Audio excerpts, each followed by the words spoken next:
Sabes qual é a cidade com o crescimento mais rápido da década? Ok, talvez saibas que é Seattle, Washington. Mas sabias que se não fosse a prostituição, a bebida e o jogo, a cidade de Seattle provavelmente nem sequer existiria? Está mesmo aqui no mapa e, claro, hoje em dia, a economia bem-sucedida de Seattle é o resultado da Amazon, da Microsoft e de muitas outras empresas da Fortune 500 com sede na cidade. Mas este não é o primeiro boom econômico que a cidade conhece. De facto, Seattle assistiu a pelo menos 5 booms e subsequentes quebras desde a sua fundação no ano do ano. E o primeiro grande boom foi, na verdade, o resultado da prostituição, da bebida, do jogo e da ilegalidade geral permitida para atrair homens que trabalhariam na indústria madeireira, o que é um pouco irônico, considerando que a cidade foi fundada por metodistas. Foi incorporada numa cidade no ano do ano e, curiosamente, os primeiros colonos tinham originalmente planeado dar-lhe o nome de Nova York, mas decidiram escolher Seattle para homenagear o líder índio do Amish, o chefe Seattle, com quem tinham feito amizade na zona. Provavelmente foi melhor assim. Uma cidade dominada pelo crime teria sido, na altura, uma triste aspirante a Nova York, especialmente depois de terem ficado sem árvores para cortar e a economia de Seattle se ter transformado em madeira. De qualquer modo, a corrida ao ouro de Klondike trouxe o próximo boom, estabelecendo Seattle como o principal porto norte-americano para o Alasca e o Yukon, onde se encontravam as minas de ouro. Mas este foi um período de curta duração e logo se seguiu outro colapso. O próximo grande boom foi durante a Primeira Guerra Mundial, que estabeleceu a indústria de construção naval. No entanto, como se pode adivinhar, esta indústria caiu rapidamente após o fim da guerra. Mas a Segunda Guerra Mundial não ficou muito atrás, e a cidade recuperou de imediato quando a Boeing estabeleceu a indústria aeronáutica na cidade. O quinto e último boom foi, obviamente, o atual boom tecnológico, que não parece estar a desaparecer tão cedo. Esta é uma das razões pelas quais mais de 1.000 novos residentes se mudam para a cidade Esmeralda todas as semanas. Mas as fantásticas oportunidades de emprego não são a única razão pela qual quase 745 mil pessoas chamam Seattle de lar, e porque mais de 3,94 milhões de residentes vivem em toda a área metropolitana. Há ótimas escolas, não há rendimentos estatais, ataques, um cenário artístico próspero e alguns dos melhores frutos do mar e comida chinesa do país. E a localização única de Seattle, num istmo entre o Lago Washington e o Puget Sound, significa que está literalmente rodeada de água. Isto, combinado com as deslumbrantes Olympic Mountains a oeste e as imponentes Cascades a leste, fazem da cidade Esmeralda uma das cidades mais bonitas e pitorescas da América, oferecendo literalmente todo o tipo de atividades ao ar livre que possa imaginar. Parece muito bom, certo? Quem não gostaria de viver numa cidade tão bonita e avançada? Bem, ainda não cheguei aos aspectos negativos, por isso sente-se, relaxe e desfrute das minhas 10 principais razões para não se mudar para Seattle, Washington.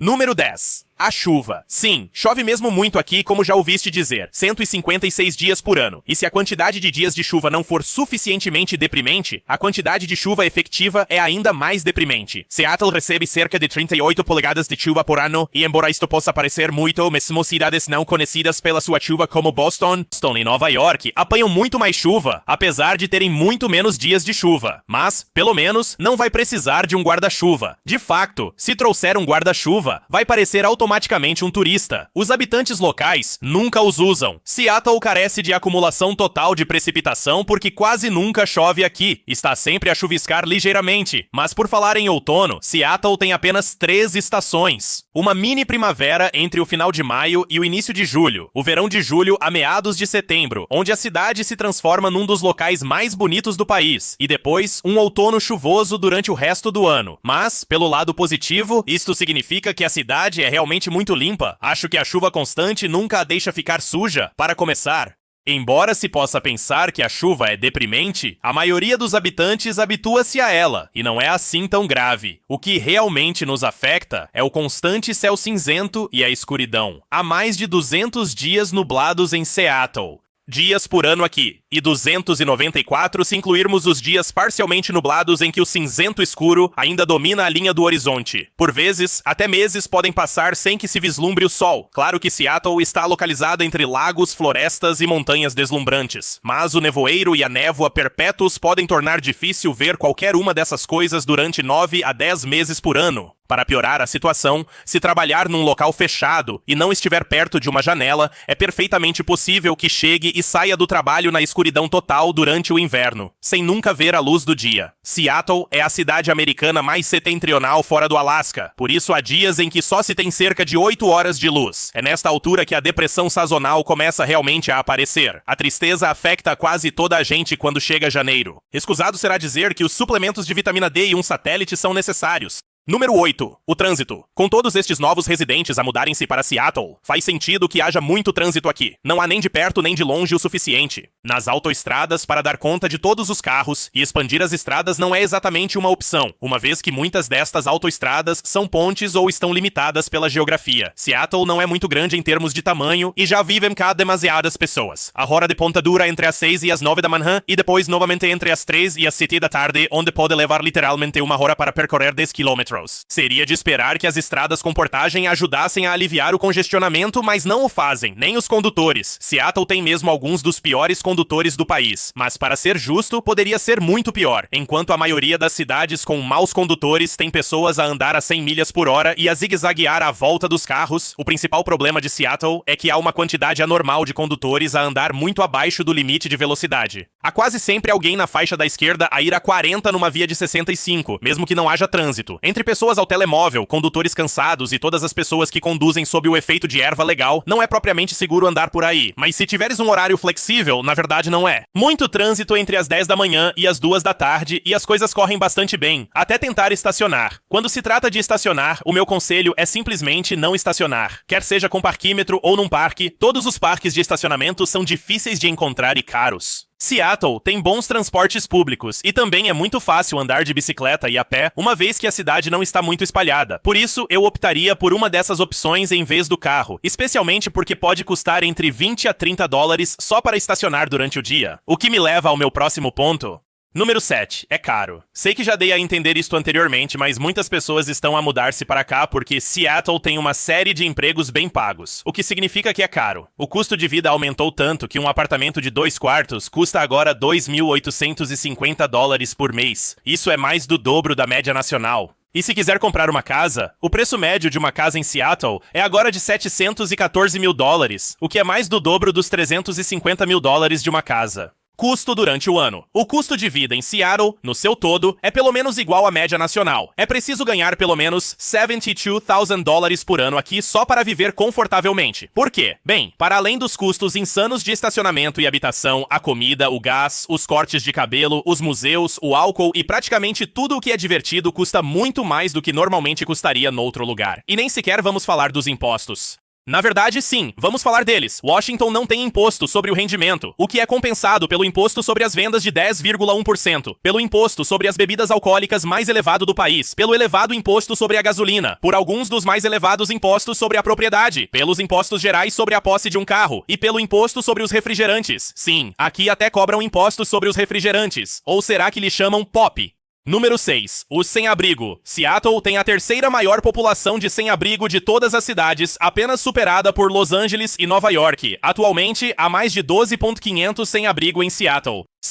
E mais de metade deles são enviados para cá por outras cidades que sabem que Seattle tem melhores recursos para lidar com eles. No ano passado, a cidade gastou $1 bilhão para tentar resolver o problema, mas parece que só está a piorar. Nunca há espaço suficiente nos abrigos, pelo que mais de 6.500 pessoas acabam por viver nas ruas. Com todas as cidades de tendas espalhadas pela cidade, é realmente uma maravilha como é que a cidade consegue manter-se tão limpa. Talvez seja por causa dos sinais de proibido fazer cocó. Infelizmente, os sem-abrigo são muitas vezes acompanhados pelo consumo de drogas, e Seattle tem de facto um enorme problema de heroína e metanfetaminas. Sinceramente, isto é muito triste, e o custo de vida extremamente elevado, que só está a aumentar, significa que cada vez mais pessoas vão acabar por ficar sem casa.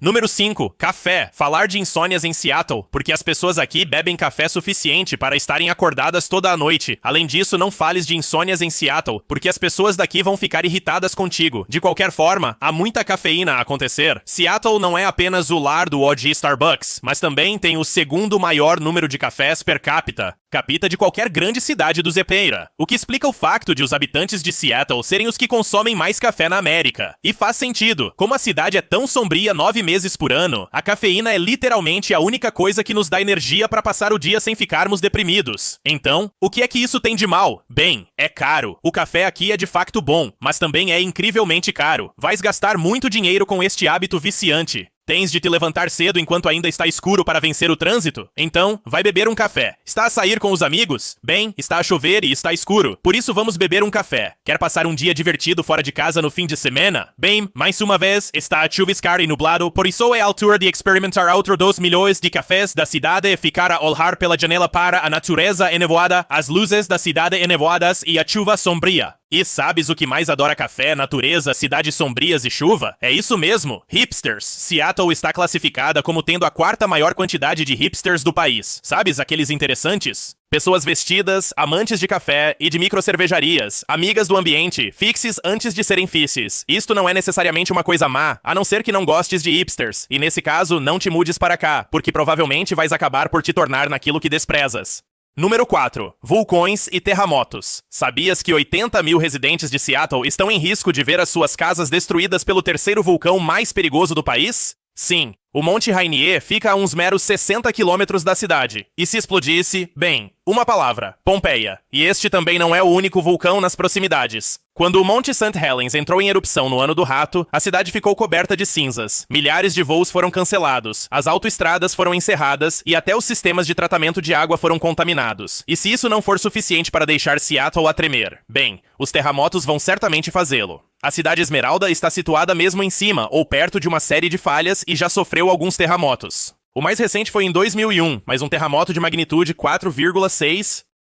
Número 3. É liberal. Esta pode ser uma coisa boa ou má, dependendo dos pontos de vista de cada um, mas toda a gente, e quero mesmo dizer literalmente toda a gente, é extremamente liberal em Seattle. E isso é ótimo se também fores liberal. Caso contrário, podes ter um pouco de dificuldade. Seattle é tão liberal que as pessoas assumem que toda a gente à sua volta também é super liberal, e ficam quase chocadas se não partilharmos as mesmas opiniões que elas. A Forbes classifica Seattle como a terceira cidade mais liberal do país, atrás apenas de Washington, D.C. e São Francisco. E o King County, do qual Seattle faz parte, votou astronomicamente a favor dos democratas em todas as eleições presidenciais desde o ano do ano. No ano em curso, mais de 72% do condado votou em Clinton. Para sermos justos, as pessoas são bastante agradáveis se conseguirmos evitar falar de política, mas provavelmente não o conseguiremos evitar para sempre, uma vez que os residentes aqui são muito ativos politicamente. Já agora, quando falo de liberalismo aqui, refiro-me a nível social. A nível fiscal é um pouco diferente, há um salário mínimo de $, mas a cidade também é muito favorável às empresas, uma vez que Seattle é o lar de muitas grandes empresas de tecnologia. Número 2. Amazon. Por falar em grandes empresas e política, mais de 10 empregados em Seattle trabalham para a Amazon, que é um grande contribuinte para a economia da cidade. Por causa disso, eles basicamente governam a cidade. A Amazon investe milhões de dólares nas eleições locais, na esperança de conseguir políticos mais favoráveis às empresas e benefícios fiscais, e depois ameaça abandonar a cidade se não conseguir o que quer. Mas lembram-se daqueles liberais politicamente ativos de que acabei de falar? Pois bem, graças a eles, os políticos financiados pela Amazon não ganharam as eleições este ano, por isso os tempos podem estar a mudar.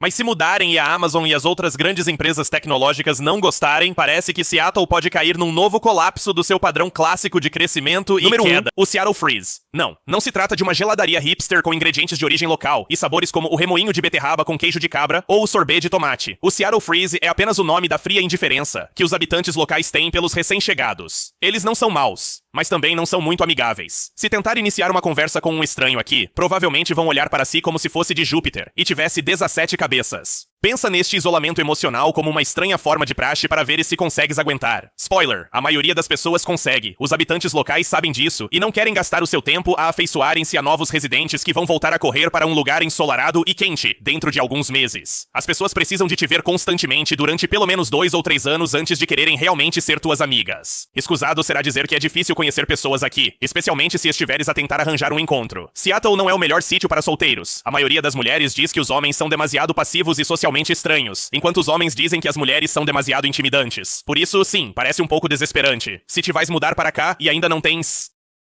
E num círculo social de Seattle? Bem, preparem-se para o congelamento de Seattle. Agora não se esqueçam de deixar um like, subscrever e comentar quaisquer outros sítios sobre os quais queiram que eu faça um vídeo. Seattle é uma cidade fantástica e eu adoro visitá-la no verão. Tem realmente a natureza mais deslumbrante do país e a única coisa que me impede de viver lá são os constantes céus cinzentos.